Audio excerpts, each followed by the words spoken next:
Ассаламу алейкум, алдарыңызда Айнұр Артықбайқызы. Алдыңғы сабақта біз ата-ананың екінші бөлімін өткен болатынбыз. Ол жерде Аллах Тағала бірінші өзіне құлшылық қылуын бұйырды, және де Аллаға серік қоспауын бұйырған, және де ата-анаға жақсылық жасауды бұйырған еді, иә. Енді одан кейін ата-анаға уф деп айтуға болмайды деп өткен сабақта айтқан едік, иә. Яғни біз айқайламаймыз, ештеңе істемейміз, жай ғана уф деп ата-анамызға наразылық білдіргеннің өзін де істеуімізге болмайды екен деп айттық. Одан кейін ананың баласына деген 3 ақысын айттық. Бар екен, ол бірінші жақсы есім, екінші Алланы танып шариғатты үйрету балаға, яғни балаға жақсы есім беру. Екінші Алланы танып шариғатты үйрету. Үшінші үйлендіру немесе тұрмысқа беру, яғни тұрмысқа беру болса, мұсылман тақуа жігітке тұрмысқа беру. Ал егер үйлендіру болса, сондай бір тақуалы келін алып беруге біз жүрегінде иманы бар, сондай міндетті екенбіз. Ал егер перзенттің ақысы ата-анаға деген ол бітпейді дедік, иә. Оның өте көбін біз өткен сабақтарда айтып өттік. Яғни бір сөзбен айтқанда біз әйелді таңдамаймыз, мысалға әйелін тыңдап кетіп қалып ата-анасын тыңдауға болмайды дедік, иә. Бірінші ата-анасының қызметін жасап, содан кейін барып әйелінің немесе достарының, иә, айтқандарын, жаңағы сұрап тұрған нәрселерін көмектесуге болады. Бірақ бірінші ата-ананың қызметін біз орындап, қызметін жасауымыз керек екен. Яғни ата-анамыз неге жұмсайды, соны бірінші орындауымыз керек екен. Егер де намаздың қаза болып қалатындай уақыты болып қалса, намазымызды оқып аламыз. Ал егер намазға уақыт болатын болса, бірінші ата-анамыздың қалағанын қылып, істеп, содан кейін барып намазымызды оқып алсақ болады екен. Сол тақырыптарды өткен болатынбыз. Бүгін біз ата-ана тақырып туралы 3-ші бөлімін өтетін боламыз. Бұл жерде біз тағы да ақыларын өтетін боламыз.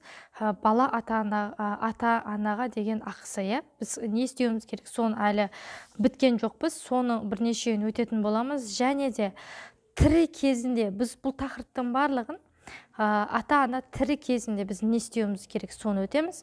Және де өмірден өткеннен кейін не істеуіміз керек, соны өтетін боламыз. Ал кеттік, бастаймыз. Бисмиллах. Ата-ананың мұқтаждығы бірінші орында дейді. Ең бірінші орында ата-ананың мұқтаждығы. Хиджра, яғни көшу уақытысында Меккеден Мединеге қарай көшу. Ол өте үлкен сауап амал болған, иә. Кезінде Мұхаммед пайғамбарымыз саллаллаху алейхи вассалам Меккеден Мединеге көшкен кезінде соны хиджра деп айтады. Мұхаммед пайғамбарымыз саллаллаху алейхи вассаламға бір кісі келіп, мен сізбен хиджрат жасағым келеді, Мединеге қарай дейді. Бірақ ата-анам үйде ренжіп жылап қалды дейді. Мені қимай, көңілі ауырып, мен соған қарамай кетіп қалдым дейді. Яғни ата-анасын тыңдамай барма десе де, Мұхаммед пайғамбарымыз саллаллаху алейхи вассалам көшемін Мединеге деп, хиджрат жасаймын деп ата-анасын қалдырып кеттім дейді. Ата-анам жылап қалды дейді. Мұхаммед пайғамбарымыз саллаллаху алейхи вассалам оны естіп, тез үйіңе қайт, оларды қалай жылатсаң, солай күлдіртесің деді. Сен бармайсың деді. Яғни хиджрат қылу ұлы сапар еді, өте ұлы сапар еді. Ал ата-ананың орны содан жоғары тұрады екен дейді. Яғни қандай жағдай болмасын, қандай сауап амал алдымызда тұрған болмасын, тахаджуд намазы, нәпіл ораза, нәпіл намаз, мысалға енді оразаға қатысы жоқ деп ойлаймын. Себебі біз ораза болсақ та ата-анамыздың айтқанымызды істеп жүре береміз, иә. Қалағанын қылып жүре береміз. Мысалға намазға келетін болып қалатын болсақ, нәпіл намаз оқиын деп жатырық, ата-анамыз бізді жұмсады. Біз сол кезде нәпіл намазды тоқтатып, бірінші ата-анамыздың айтқанын істеп, солардың разылығын алып, солар жымиып, солар күліп, бізге дұғасын қылып, балам рахмет саған дегеннен кейін барып, рахаттанып нәпіл намазын неге оқымасқа, иә? Яғни басқа тірліктерді істемеске. Яғни атамыздың көп батасын, дұғасын алып қалуымыз керек тірі кезінде. Естеріңізге сақтаңыздар осыны. Егер сіздің бір мәселеңіз шешілмей жатса, үйде бір проблема болып шешілмей жатса, мысалға бір бизнес, енді көп қой енді біздің мәселелер көп шешілмей жатқан біздің өмірімізде. Ата анаңа дұға қылдыр дейді. Ең бірінші ата анаға дұға қылдырады екенбіз. Көп дұға алу керек олардан дейді. Сонда дұғаларыңыз сөзсіз қабыл болады. Егер де сіздің ата анаңыз дұға қылатын болса, ол дұға міндетті түрде қабыл болады. Сіздің жасай алмай істеп жүрген жаңағы бизнесіңіз немесе шешілмей жүрген проблемаларыңыз міндетті түрде орындалады. Себебі ата ана баласына шын жүрекпен дұға қылады. Осыны ұмытпайық. Бітпей жатқан мәселеңіз бітеді иншалла дейді. Және де бұған дәлел дейді. Мұхаммед пайғамбарымыз саллаллаху алейхи вассалам, біліп қойыңыздар, мынандай 3 дұға бар дейді. Бұл 3 түрлі айтылған дұға ешқашан кері қайтпайды дейді. Сөзсіз міндетті түрде дұға қабыл болады дейді. Бұл 3 дұға міндетті түрде қабыл болады, кері қайтпайды дейді. Біріншісі, зұлымдық шеккен, жапа шеккен адамның дұғасы қабыл болады. Екінші, яғни сіз арқылы біреу зұлымдық жапа шегіп жатса, мысалға сіз жұмыс істетіп ақшасын бермей, ол мысалға семьясынан нан таппай, мысалға жапа шегіп жатса, қиналып жатса, сіз соған себепкер болдыңыз, сіз ақшасын бермей жатсыз деген мысалға. Егер де ол адам сізге дұға қылып жіберетін болса, оның дұғасы міндетті түрде қабыл болады дейді. Сол үшін біреуді ренжітпеуіміз керек. Біреу сіз арқылы жапа шекпеу керек екен. Яғни зұлымдық көрмеу керек екен. Міндетті түрде дұғасы қабыл болады. Екінші, сапардағы жүрген мұсафирдің дұғасы қабыл болады, сөзсіз қабыл болады дейді. Сапарда жүрген жолаушылардың барынша жағдайын жасап, олардың дұғаларын алып қалу керек. Сапарда жүрген адамдардың сөзсіз дұға тілегі қабыл болады дейді. Солардың барынша біз дұғаларын алып қалуымыз керек екен. Яғни дұға қыл бізге деп, себебі олар жолда жүргеннен кейін, сапарда жүргеннен кейін дұғасы қабыл болады дейді. Үшіншісі, ата-ана баласына айтылған дұға сөзсіз қабыл болады дейді. Мұхаммед пайғамбарымыз саллаллаху алейхи вассалам.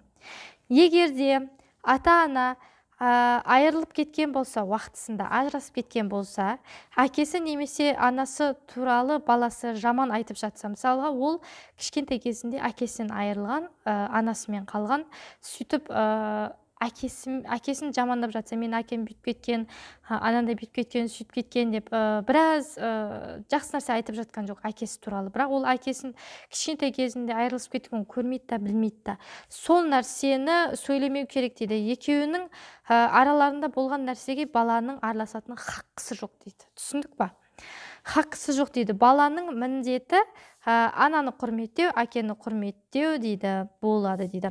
Екеуінің арасындағы мәселеге Алланың алдында өздері жауап береді. Яғни бала ата-анасын сөгуге хақысы жоқ дейді.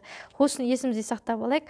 Егер де ата-анаңыз ажырасып кеткен болса, тіпті анаңыз да онымен араласпа, жаңағы ол туралы айтпа деп жатса да, мысалға жаман нәрсе айтса да, ол нәрсені болдырмауыңыз керек. Себебі екеуі ол нәрсені өздері Аллахтың алдына жауап береді. Екеуі де ол сіздің әкеңіз, ол сіздің анаңыз болып қалады екен. Қандай адам болмасын. Мұхаммед пайғамбарымыз саллаллаху алейхи вассалам айтады, ата-анасын болған балағаттаған бала дейді, өте үлкен күнә болады дейді. Ата-анасын балағаттаған бала өте үлкен күнәға душар болады дейді. Пайғамбарымыз саллаллаху алейхи вассаламның қасындағы сахабалар сұрады, я Расулалла, сонда өзінің ата-анасын боғауыз айтатын адамдар бола ма дейді. Таң қалып. Мұхаммед пайғамбарымыз саллаллаху алейхи вассалам, иә дейді. Иә, бар дейді. Мұхаммед пайғамбарымыз саллаллаху алейхи вассалам айтады, біліп қойыңдар, бір адамның әкесін боқтаса, біліп қойсын, өз әкесін боқтап жатыр дейді. Яғни біреуді боқтаса, хадисте айтып жатыр, өзінің әкесін сөгіп жатыр дейді. Біреудің шешесінен боқтап жатса, білсін, ол өзінің шешесін боқтап жатыр дейді. Бұл жағдай барлығымызға таныс жағдай, сондықтан біліп алдық, егер боқтайтын болсақ, Құдай сақтасын, өзіміздің әке шешемізді боқтап жатқанмен тең екен. Бұл хадисте Мұхаммед пайғамбарымыз саллаллаху алейхи вассалам айтып жатыр. Ықтият болайық біреуді боқтаудан. Егерде бір ата-ана жүре алмаса, мүлдем даже отыра алмаса креслоға дейді.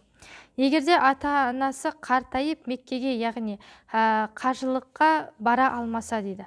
Яғни даже креслоға отыра алмайды, қиында, тек қана жату керек ол кісіге. Сондай болатын болса, үзір жағдай болса дейді. Солардың орнына баруға міндетті екен бала дейді. Яғни олар қажылыққа бара алмады, тірі, бірақтан креслоға да отыра алмайды, сондай үзір жағдай, сондай бір үзір себепті қажылыққа келе алмаса, баласы міндетті баруға бала ата-анасының орнына дейді. Бірақтан біліп қойыңыздар, егер Мұхаммед пайғамбарымыз саллаллаху алейхи вассалам, қазір мен ол тақырыпқа келетін боламын. Мұхаммед пайғамбарымыз саллаллаху алейхи вассаламға бір әйел келіп сұрады: «Я Расулалла, қажылықтың үкімі парыз, я Расулалла?» «Я, мен білем оны. Менің әкем өте кексейіп қалған, яғни қартайып қалған, қажылыққа баруға шамасы келмейді. Орындайын десе, орындай алмайды. Көлікке міне алмайды, жүре алмайды, отыра алмайды. Тіпті тек қана жатады екен. Я Расулалла, рұқсат бар ма? Ол көлікке міне алмайтын, өте кексейіп, отыра алмайтын әкемнің атынан қажылыққа баруға» дейді. Тірі әкем бола тұра дейді. Қыз басымен сұрап тұр ғой, Мұхаммед пайғамбарымыз саллаллаху алейхи вассаламның алдына келіп. Пайғамбарымыз саллаллаху алейхи вассалам: «Әрине болады» дейді. Егерде дәл сіз айтқандай болса, әрине әкеңіздің атынан парыз амалын орындауға болады дейді. Яғни баруға болады дейді. Ата-анамызды қажылыққа баруға Аллахым нәсіп етсін, қымбат үй, ата-анамызды қажылыққа баруға Аллах тағала нәсіп етсін. Егерде сіздерде қымбат көлік үй болып жатса, бірақ ата-анаңыз қажылыққа бармаған болса, не керегі бар ондай қымбат көліктің, қымбат үйдің? Біріншіден, сіз егерде ата-анаңызды қажылыққа жіберетін болсаңыз, сол мысалы машинаңызды сатып, қазір мысалы бір адамға миллион кетеді барып келуіне, от души барып келеді мысалға да, үлкен қажылыққа барып келіп, содан кейін ол қажылыққа барып, сізде Алладан, Қағбаның алдына барып Алладан сұрайды: «Мен балама үй бер, машина бер». Неше машина, неше үй болады сізде. Сол үшін егердің сіздің қолыңызда сондай қаражат болса, дереу ата-анаңыз тірі кезінде қажылыққа жіберіңіз. Өте керемет, өте жақсы болады. Ата-анаңыздың дұғасын, батасын алып қаласыз, иншалла. Және де қияметте алдыңызда үлкен нұр болып шығады, иншалла. Қымбат үй, жаңа осыны айтып өттік. Сол үшін бар кезінде алып барайық. Сол үшін қандай заман болмасын, қажылыққа бару парыз дейді. Яғни мүмкіншілігіміз бола тұра, ата-ананы апармауға дейді, ертең Алланың алдында жауап береміз. Мүмкіншілігіңіз бар, бірақ ата-анаңызды жібермейсіз, немесе ата-анаңыз жоқ, өзіңіз бара алмайсыз. Сол Алланың алдында жауап береді екенсіз. Алла сақтасын дейді. Алланың алдында әке шешеңмен сол ертең қияметте Алланың алдында барып әке шешеңмен осы үшін дауласып тұрсаң, Құдай сақтасын дейді. Сол үшін бізге дүние не үшін керек дейді? Ақыретімізге сауап жинау үшін дүние керек екен. Дүние жақсылық, ихсан жасау үшін керек дейді. Жақсылықтың ішіндегі ең ұлысы ата-ананың разылығын алу. Ал егерде ата-анаң қажылыққа бармаса, сенің көлік мініп, Камри мініп, 3 этаждық үйде тұрған зәулім сарайында не керегі бар дейді. Сол ата-анаң Қағбаның алдына тұрып дұға қылса, миллион машина, миллион үй болады ғой, иншалла дейді. Яғни ата-анаңыз дұға қылса, Қағбаның алдына бар, барлығы міндетті түрде қабыл болады. Яғни жетістікке, осы өмірде біз қандайда бір жетістікке жетудің жолы, секреті ол ата-анамыздың дұғасы екен. Осын ұмытпайық. Осы ата-анамыздың дұғасында екен. Ата-ананың нәзірін орындау балаға дейді. Нәзір деген мысалға ата-анаңыз кезінде тірі кезінде атап кеткен. Немесе қазір тірі, бірақ соны қайтаруға шамасы келмейді. Мысалға кезінде біреуге 5 жылқы атады, біреуге 10 қой атады деген сияқты. Мен мысалы осы баламды емдеуім керек. Сен кішкентай кезінде осы балам осы аурудан айықса болды, мен саған мешіт салып берем деп мысалға айтты әке-шешеңіз. Бірақ ол нәрсені орындай алмай қалды. Енді шамасы келмейді. Сол нәрсені баласы дейді орындау керек дейді. Яғни нәзір деген кезінде ата-ана біреуге бір нәрсе атаған болса, мысалға тал, мал, тағы басқа дейді. Соны бала беру керек дейді. Ата-ана тірі, бірақ орындай алмай жүр, соны бала орындау керек. Мысалға мешіт соғам егер балам жазылып кетсе деп уақытысында мысалға біреуге айтқан едім дейді.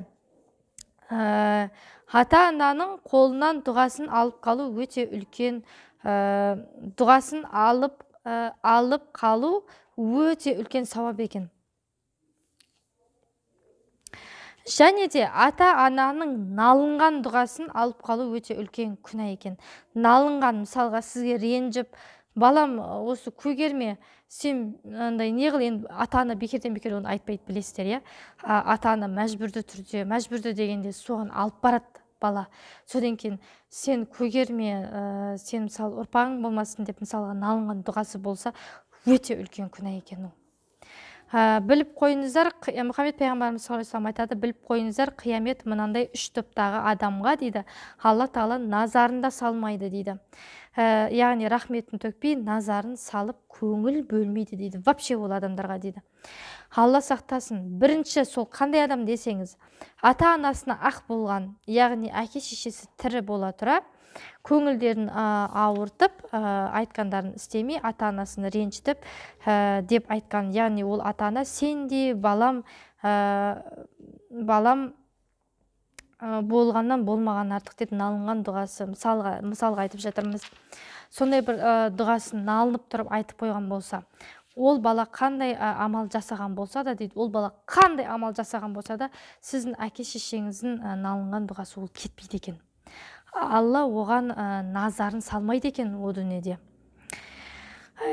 Екінші, аяғымен жерді теуіп жүрген, өзіне назар аударуға қызықтырып жүрген әйел кісіге дейді.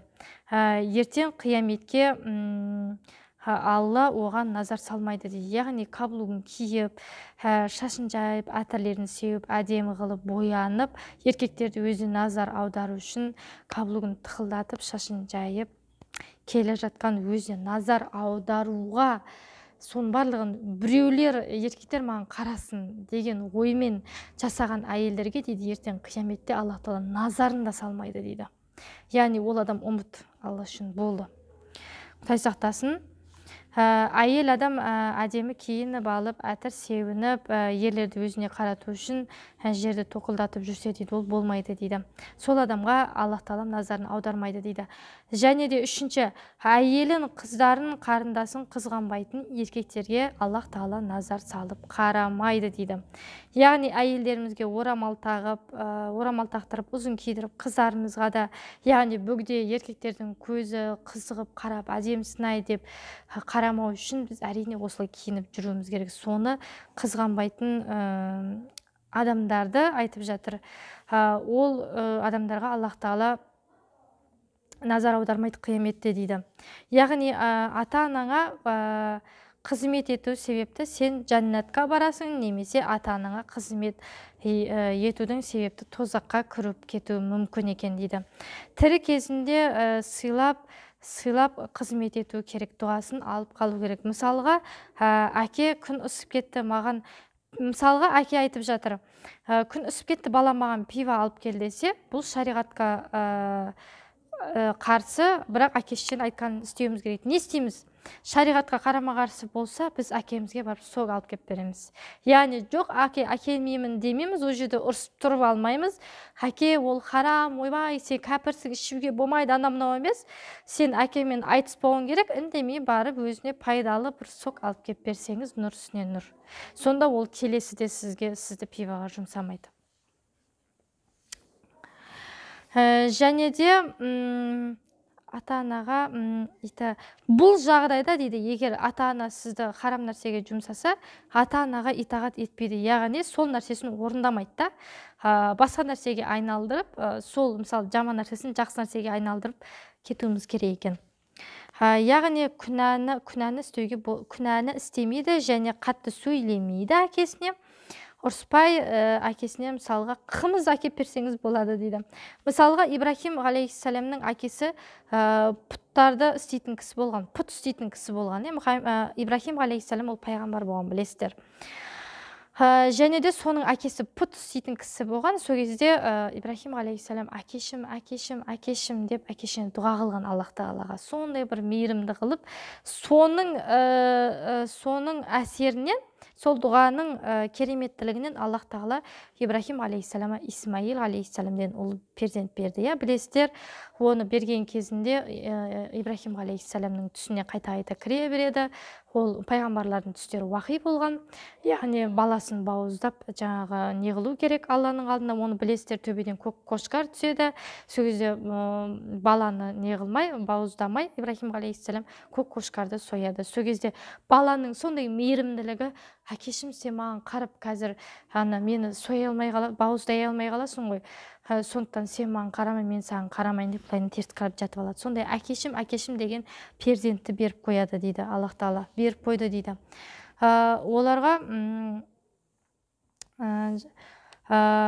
Оларға ата-анамызға әке-шешеге олардың хаққысы жоғары тұрады дейді. Яғни әкешім деген бала береді, яғни сынақ әртүрлі болып келеді дейді. Мысалға біреудің анасынан, біреудің әкесінен сынақ болып келуі мүмкін. Сонда да қандай сынақ болмасын, алқаш болса да, наркоман болса да, қандай жағдай болмасын, әке-шешеміз, біз әке-шешеге олардың хаққысы жоғары тұрады дейді. Не істесе де дейді. Яғни олар дінге қарсы болса да, оларға қарсы шықпауымыз керек екен. Қызметін жасаймыз. Намаз уақыты келгенде, егерде әке-шешеңіз сіздің намазыңызға қарсы болса, намазды олардың көзінше оқымай, ол мысалы тамақ ішіп отқан кезде, бір нәрсе ішіп отқан кезде барып технична білдіртпей оқып алып, сөйтіп екі жақтан жеңуіміз керек екен. Намаз оқыма десе, наглый барып оқып тұрып алуға болмайды екен. Себебі ол әке ашуланып сізге теріс бата беріп жіберуі мүмкін. Енді бұл мына тірі кезінде жасалатын ақысының бәрін өттік. Енді өмірден өткен ата-ана туралы дейді. Енді өмірден өткен ата-анамызға не істейміз дейді. Бірінші, олардың өсиет қылған орындап қарызын төлеу керек дейді. Өсиет қылған, не өсиет қылады, соны орындауымыз керек. Одан кейін қарызын төлеу керек дейді. Тез етіп. Себебі қарызың құтылмау дейді, қарызын құтылу керек. Себебі ғалымдар айтқан, қарызын құтылмаған ондай қабірде аяқ қолы кісенделіп жатқан шұңқырдағы адам секілді болады дейді. Яғни қарызын міндетті түрде құтылуымыз керек. Екінші, ол екеуіне дұғада ешқашан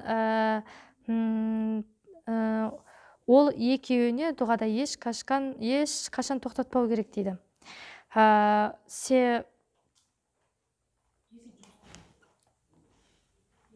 Кешіріңіздер. Екінші, ол екеуіне дұғада ешқашан біз тоқтатпауымыз керек екен. Яғни ата-анамызға тірі кезінде де дұға қылуымыз керек. Яғни о дүниелік болғаннан кейін де дұғаны тоқтатпауымыз керек екен. Истихвар айтуымыз керек екен. Я Аллах тағала кешіре көр, оның күнәларын кешіре көр, өткен біліп-білмес деп қойған күнәларын кешіре көр, тозақтың отынан және қабірдің азабынан сақтай көр, жәннатты нәсіп еткейсін. Аллах тағалам истихвар айтам, астағфирулла, кешіре көр оларды деп көп дұға қылуымыз керек екен. Алладан кешірім сұрау керек. Ол истихвар өте үлкен нұр болып барады дейді. Мысалы, сіз истихвар айтып Алладан кешірім сұрап жатсаңыз, ата-анаңызға, ол мысалға тас қараңғы жерде нұр болып барады дейді. Сондықтан субханалла, мысалға қараңғы үңгірде нұр болып тұрады дейді. Нұр болып кіреді дейді. Бала шағасынан келген нұр болып, олар қатты қуанады сол нұрға дейді. баласының сондай олар үшін истихфар айтқанына, яғни кешірім сұрағанына қатты қуанады ата-анасы дейді. Үшінші, сол ата-ананың туыстарымен қарым-қатынасты байлап жүру дейді. Нағашысы, бөлесі, жекжатымен қарым-қатынасымызды үзбеуіміз керек. Ата-анамыздың шақырған жерге ата-анамыздың орнын білдіртпей баруымыз керек екен. Яғни ол шақырса бару керек. Әке-шешенің атынан қарым-қатынасты күшейтуіміз керек екен. Және де ата-анасының дастархан достарымен араласу дейді. Перзентінің міндеті екен дейді. Олардың орнынан және де төртінші, олардың атынан садақа беру керек дейді. Ол да міндет екен. Қазір ешкім жәннатта емес, тозақта емес дейді. Қазір ешкім жәннатта емес, тозақта емес. Бірақ бәрі барзақ әлемінде жатыр астыда. Яғни ата-ана намаз оқи алмайды, ол жерде жатқан жерінде ораза ұстай алмайды. Сондықтан біз садақа беруіміз керек екен. Садақа беруіміз керек. Садақаның түрлері көп: ақшалай, зекет, немесе тал егу, мешіт салу, медресе салу деген сияқты сауапты нәрселер. Және олардың қабірлерін зияраттау баланың міндеті болып саналады екен. Және де ата-анамыздың зияратына барып, қабіріне барып, Құран бағыштап зияраттау міндетті болып саналады екен. Барып тұруымыз керек екен. Мұхаммед пайғамбарымыз саллаллаху алейхи вассалам айтқан: мен сендерге әуелгі кезде қабірге бармаңдар деп өсиет еткен едім, бармаңдар деп тыйым салған едім, бірақ мен қабірге зиярат етуді рұқсат еттім. Әдетке айналдырып барып тұрыңдар. Қабірлерді еске алу қияметті еске алады дейді. Яғни сіз қабіріне барасыз, яғни келешекте сіз ол жерге сіз де барасыз, ата-анаңызды еске алып, Құран бағыштап, зиярат етіп, дұға қылып, истихфар айтып, Алладан кешірім сұрап, және де ол жерге ертең сіз баратын болғандықтан есіңізге түсіріп, Алладан кешірім сұрап, тәубеңізге келесіз дейді. Сол үшін зиярат жасап тұрыңдар дейді. Яғни басына барып истихфар айтып, көп дұға қылу керек екен. Себебі олар біздің дұғамызға мұқтаж екен. Ол екеуінің атынан ораза ұстауға болады дейді екен. Яғни оразаңыздың әке-шешеңізге оразаның сауабын бағыштайды екенбіз. Бірақ бұл нәпіл оразалар дейді. Рамазандағы парыз емес, бұл нәпіл қосымша ораза дейді.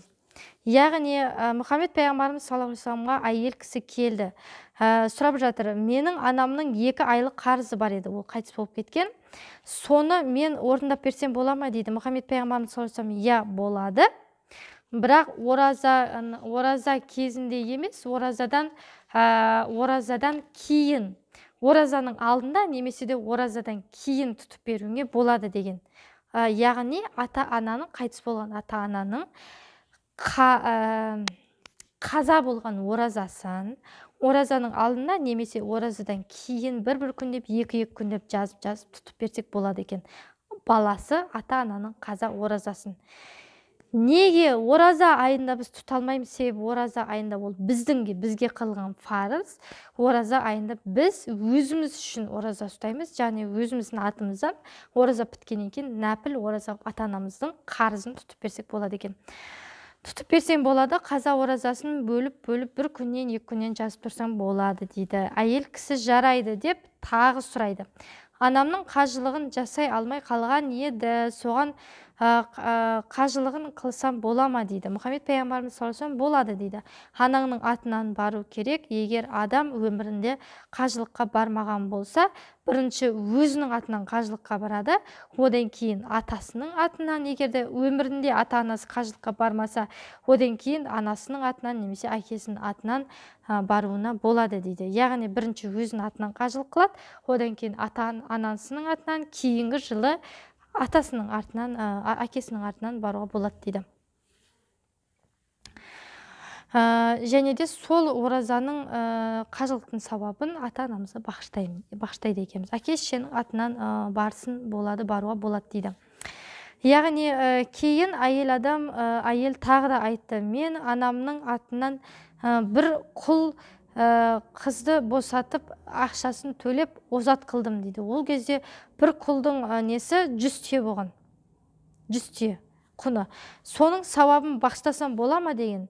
Бір адамның құны ол кезде 100 түйенің бағасындай болған. Мұхаммед пайғамбарымыз саллаллаху алейхи вассалам расында Аллах тағала осы сауабын қабыл етсін дейді. Қабыл болсын дейді.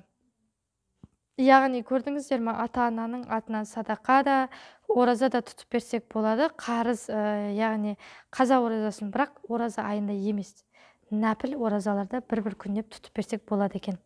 Және де демек, бұл сабақ екіге бөлінді, яғни тірі кезіндегі қызметін жасау және өмірден өткеннен соң дұға, истигфар етіп, осыларды орындасаң, перзенттік борышымызды орындайды екенбіз біз.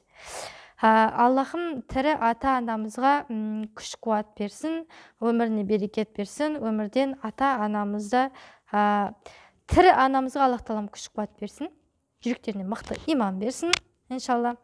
Ал өмірден өткен ата-анамызға Аллах тағала рахматын алсын, күнәларын кешіріп, жәннатын нәсіп еткесін. Әмин. Енді осы менің 30 минуттан асып кетті. Менің осы тақырыбымды түсінген боларсыздар. Келесі тақырып мүлдем басқа тақырып болады. Ата-ананың тақырыбына келешекте келе жатармыз. Қазіргі тақырып осы. Менің видеоларымды міндетті түрде достарыңызға таратыңыздар, тіркеліңіздер, лайк басыңыздар, комментарий жазыңыздар. Мен сіздерге міндетті түрде жауап беріп жатамын. Аллах тағалам разы болсын сіздерге. Дұға тілектеріңіз қабыл болсын, үйлеріңізде бақыт, береке, бірлік болсын. Иншалла, келесі кездескенше менің каналымда сау, сәлемет болыңыздар.